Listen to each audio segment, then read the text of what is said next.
नहीं, निश्चित रूप पे देखो, हिमाचल प्रदेश में जहाँ भी नुकसान हुआ है, कुल्लू, मनाली, मंडी, सिरमौर,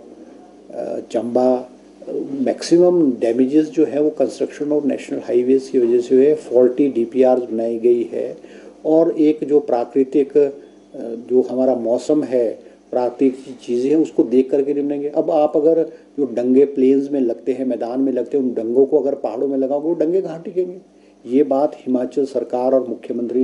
ने भी और हमारे बहुत सारे जनप्रतिनिधियों ने भी बार बार कही है कि हिमाचल प्रदेश के लिए जो कंस्ट्रक्शन का एक पैमाना है वो मैदान वाला पैमाना नहीं चल सकता। अब नितिन गडकरी जी ने कल एक प्रेस कॉन्फ्रेंस में उन्होंने कहा है कि जो डीपीआर फॉल्टी डीपीआर बन रही हैं उसके लिए उन्होंने नेशनल हाईवे के अधिकारियों और कर्मचारियों को और उन कंपनीज को दोषी ठहराया है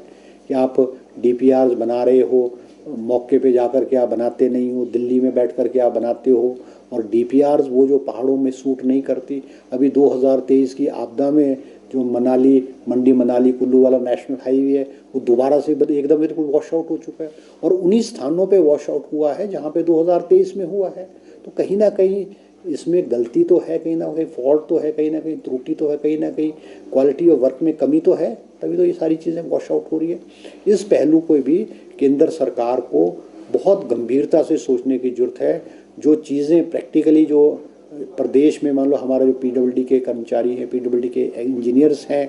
वो प्रदेश की जो प्राकृतिक आपदा है, प्रदेश की जो पहाड़ों का स्टेटा है, उसको अच्छी तरह से जानते हैं। उसके अनुरूप ही हमको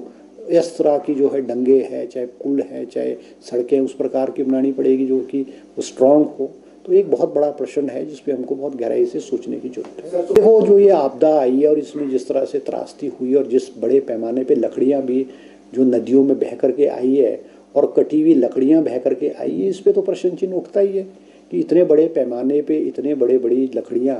अब मान लो पेड़ अगर आ जाए तो समझ में आ सकता है, पेड़ तो वॉश आउट होकर के आ गया है, मगर कटे हुए स्लीपर्स और कटे हुए लॉग्स अगर नदियों में बह रहे हैं तो निश्चित रूप पे जो पहाड़ी क्षेत्र हैं, जंगल हैं और जो ऊंचाई वाले क्षेत्र है जहाँ पे एसेस नहीं है, वहाँ पे इस तरह का कटाव हो रहा होगा। तो ये भी एक जांच का विषय है और सरकार को बहुत गहराई से इस विषय पे भी सोचना चाहिए। विशेष करके फॉरेस्ट डिपार्टमेंट को अपने एरियाज़ में जाना